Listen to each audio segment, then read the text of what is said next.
Canelo done something that is amazing when Canelo was able to go to light heavyweight and become light heavyweight champion. Something that I didn't even see him going up that heavy, and he did that. Canelo lands good punches. I think Canelo could hurt Crawford. Crawford's, first time in that division and jumping 2 divisions. Hey, Terence Crawford being, to me, my favorite fighter.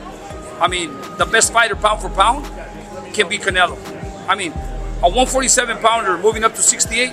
Floyd Mayweather explains why he believes Terence Crawford will never beat Canelo Alvarez, citing the significant weight disadvantage. He emphasizes that moving up multiple divisions isn't just about skill, it's about handling increased size, power, and endurance at an elite level.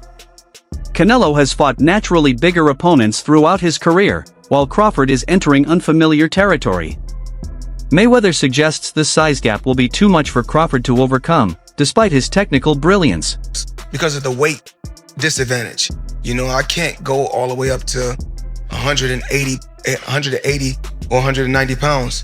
Robert Garcia stresses that Crawford's lack of experience at super middleweight is one of his biggest challenges. While Crawford has demonstrated brilliance across multiple divisions, stepping into Canelo's natural weight class is far more dangerous. Garcia notes that Canelo has spent years refining his craft against larger opponents, whereas Crawford has yet to prove he can maintain his speed, sharpness, and conditioning at this weight. The trainer believes Crawford's body may not have fully adapted, potentially making him less explosive and fluid, crucial factors when facing a seasoned champion like Canelo. Jumping 2 divisions where he only had 1 fight at 154 and didn't look his best either. So there's a lot of questions, about that. And that's why a lot of people think Canelo is going to knock out Crawford, but I'm probably one of the only ones that I do give Crawford a chance. Yeah. I think Crawford could pull it off. Crawford is very talented. He's very fast. He's very smart in the ring. So I think a perfect fight, Crawford could pull off a decision. Mm-hmm. Okay. I think he could win a decision. I don't pick him. I wouldn't put my money on him winning because it's a very dangerous, risky fight, especially with Canelo being so strong. But Canelo's last few performances, he's looked slow, flat-footed, looking for 1 punch at a time. And if that's the Canelo that fights Crawford, Crawford could win a decision. Crawford could outbox him, could outsmart him, could land 3-4 punch combinations and move and win a decision. So do I give Crawford a chance? 100% think Crawford could pull it off. Would I put my money on it? Probably not, but I do give him a chance. Yeah, good stuff. Look, Robert, appreciate you taking time to speak to me. I appreciate you letting me in the gym today. Always a pleasure. And hopefully be catching up sometime soon. Thanks appreciate for coming. it. Thank you very much. Cheers. Appreciate the adult underscores the immense stakes of the Crawford versus Canelo fight. He argues that if Crawford can overcome Canelo's size and power, his legacy would skyrocket, placing him among the all-time greats like Floyd Mayweather. Such a victory would cement Crawford as the best pound-for-pound fighter of his generation, erasing doubts about his resume. However, he also notes that this achievement wouldn't automatically surpass Mayweather's legacy but would position Crawford just behind him in boxing history, a defining moment for the sport. 3-time undisputed is insane. If you were to beat Canelo, Terence Crawford, at that point, pound for pound, right under Floyd. Wherever you got Floyd, whatever you got him, Terence Crawford's right behind him. Unless you got him first. Okay, how about me? Because I don't have Floyd in my top 10. I have Pacquiao over Floyd. So I know somebody's about to get moist, but I would put Terence Crawford, man, that's old school. That's Henry Armstrong, Sam Langford. Like that's old. That's Joe Gans and Barbados Joe Walcott and Barbados Joe, not Jersey. I'm Barbados. Like that's old school accomplishments. Man, that's throwback though. I would have to assess that. 3-time undisputed in the 4-belt era, and against who? Yo, that I don't think Pacquiao would have I don't think he achieved anything in a single fight that would be greater than Terence Crawford jumping up 3 weight classes and beating Canelo. I don't think Pacquiao achieved anything in a single fight greater than that. Not in a single fight. beating Cotto, I still, because Cotto was weight drained. Has Floyd done anything? Well, he beat Canelo. Jeff Mayweather reacts strongly to Canelo Alvarez's claim that Crawford is better than Floyd. He views this as an attempt by Canelo to elevate himself through comparison, especially since Canelo lost convincingly to Mayweather. Mayweather suggests that by praising Crawford, Canelo might be indirectly excusing his own defeat. While Crawford is talented, Jeff argues he has yet to match Floyd's dominance and achievements, and no comparison should be made until Crawford's career reaches that level. Well, also if we remember, Canelo at that time was a razor-thin decision. Floyd won, majority decision. C.J. Ross had it with what a lot of people had as a draw, and then the other two judges scored it for Floyd, of course. And that was a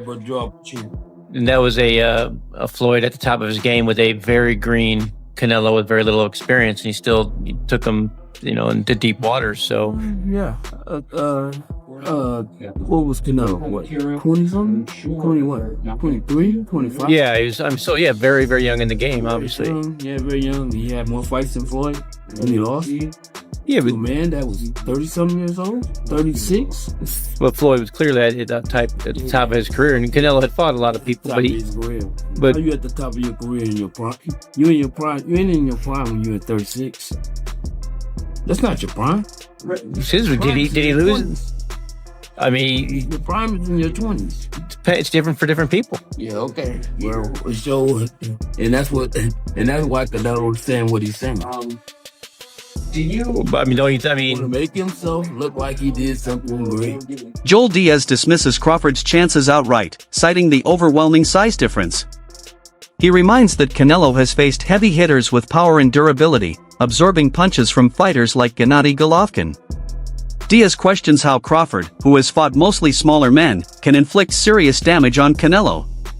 He warns that fighters often underestimate the toll of moving up in weight, and Canelo's resilience and strength create a formidable barrier Crawford cannot easily overcome. You ask him who Skull is, they don't even know who he is. I don't even know who he is. But they chose him for a reason, right? Guy with a good record. But he's a champion. He's the champion. He's got the kind of the other stone that's out there that Canelo needs to connect. Again, to fight against Terence Crawford. It's a fight for Canelo to win. Simple as that. That's what I can tell you. Then in September, if Canelo wins, he's got Terence Crawford waiting in the wings. There is no way that Terence Crawford, being to me my favorite fighter, the best fighter pound for pound, can beat Canelo. A 147-pounder moving up to 68, he can only maybe go 2-3 rounds, and then Canelo hits him and he hurts him. Canelo's being hit by Triple G, the hardest hitter in the division, and never hurt him. But Canelo will hit Crawford and he'll hurt him. Let's put it this way. You remember the fight Benavidez and Demetrius Andrade? Yes. Demetrius Andrade was a great fighter. Nobody wanted to fight him at 54. He moved to 60. Fight 1 or 2. Nobody wanted to fight him at 60. So what did he do? He moved up to 68 because there was nothing for him to fight Benavidez, a big fighter like that. Look what he did in the first early round. Demetrius Andrade was in control. He was doing great. But once that weight starts kicking in, it takes over. There is no way that Crawford can beat Canelo. Turkey on the sheet. It's a big fan of Terence Crawford. Wants to give him a good payday, and simple as that. That's all it is, man. The discussion around ring size highlights another strategic layer. Whether the ring is 18 or 22 feet, experts argue it won't drastically change the outcome. Crawford's supporters believe a larger ring would help him use his footwork and angles to neutralize Canelo's pressure. However, analysts note that Canelo has adapted well to different ring sizes in the past. Ultimately, the fight's result will depend more on execution than on the dimensions of the ring. One of the biggest things in this Canelo-Crawford fight we are not talking about is the ring size. If these guys are fighting in the non-traditional 18 by 18 ring, you're gonna want to put your money on Canelo, guys. It is a big difference. Losing out on that extra 4 feet is gonna be an issue for Crawford. It's still possible. Crawford's talented, he's athletic.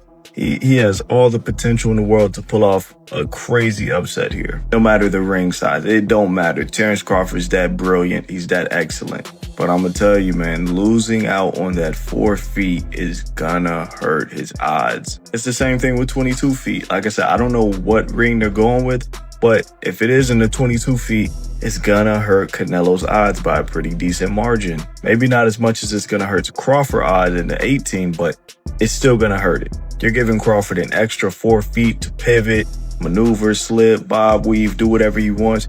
That's gonna give Canelo some issues. I feel like we're not talking about this enough. I heard Turkey said it was gonna be an 18. That was a really long time ago.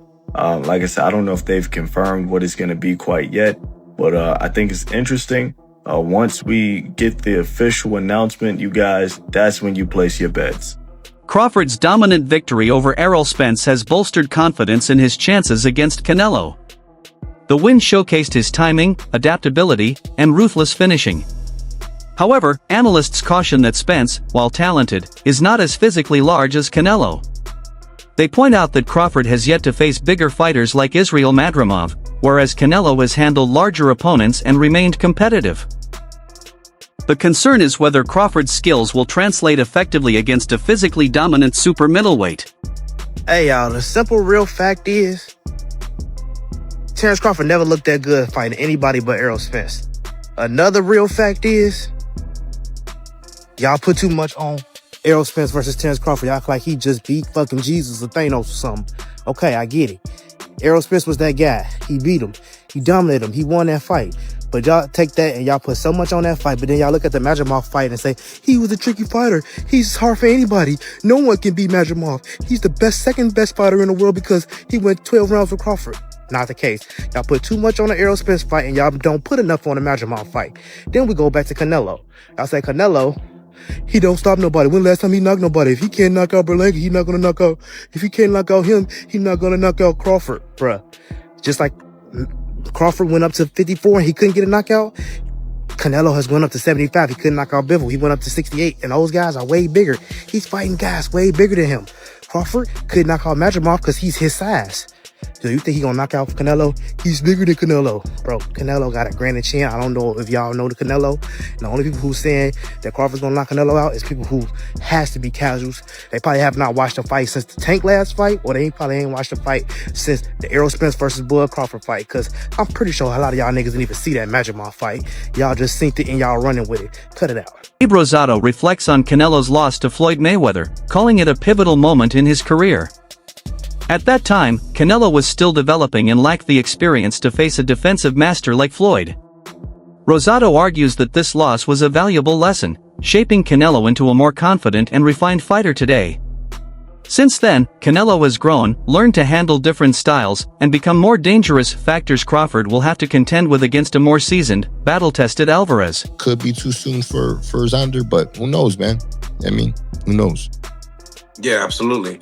Do you feel like Canelo needed more seasoning when he fought Floyd, or do you think that Floyd just got his number? Period. I think